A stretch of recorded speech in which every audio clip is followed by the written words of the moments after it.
Jericho, hindi lang si Janine ang nililigawan, pati pamilya ng actress, mga kapatid, so close na sa aktor.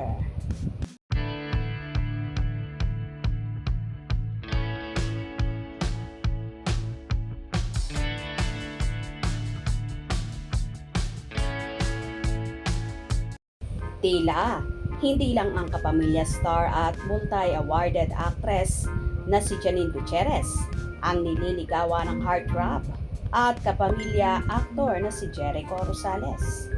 Simula kasi nang magkatambal at magkatrabaho ang dalawa sa seryeng hit na hit ngayon, ang Lavender Fields ay naging maingay at matunog na nga ang ekoni na marami ang nagsasabi na may namumuunang relasyon. So proud naman na pinaglalandakan ng actor at very vocal siya na nililigawan niyang dalaga.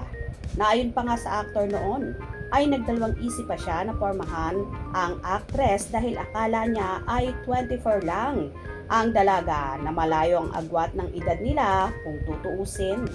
Pero ilang beses nga daw niyang iginugil ang edad ni Nini at dito nga niya nalaman at lumabas na 34 na ang dalaga.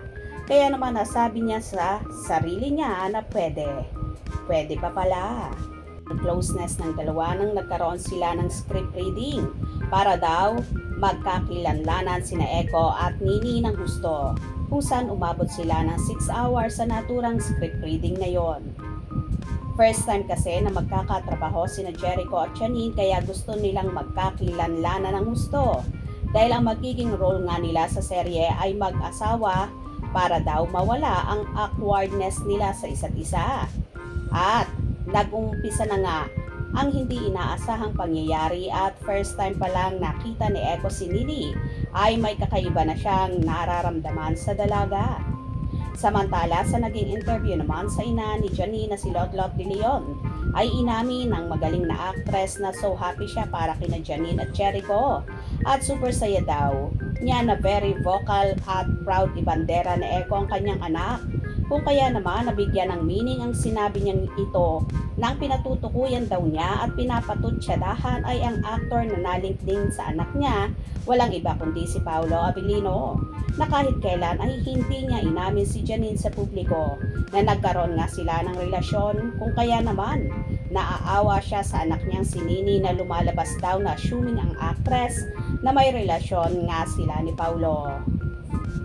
Anyway, sa naging interview naman sa nakababatang kapatid ni Nini na si Jericho Gutierrez, dito nga ay namin niyang nagiging close na siya kay Jericho at minsan nga daw ay nakakasama nila ang aktor sa mga special na okasyon. Kagaya na lang daw nung naging birthday ng kanyang lola Mamita Pilita Corrales, kung saan hinirana pa ni Eko ang naturang celebrant. Kahit sa nagdaang birthday celebration naman ni Jericho ay namataan din doon ang kapatid ni Janine na si Jessica Gutierrez, kung saan kitang-kita sa video ang closeness niya sa aktor. Tila nga hindi lang si Janine ang nililigawan ng aktor kundi buong angka ng actress, kaya naman boto rin at approve sila sa pagmamahalang Ekonin in the near future. Ito rin marahil ang nagustuhan ni Nini kay Eko, yung hindi lang siyang nililigawan kundi pati pamilya niya at mga kapatid na siya namang ginagawa ni Jericho sa ngayon. Very close kasi at family-oriented si Janine sa kanyang pamilya kaya gusto niya na ang taong mamahalin niya ay magiging malapit at mamahalin din ang buong angkan niya. Good job, Eko. Keep it up, the good work. Kung nagustuhan nyo ang video na ito, comment down below.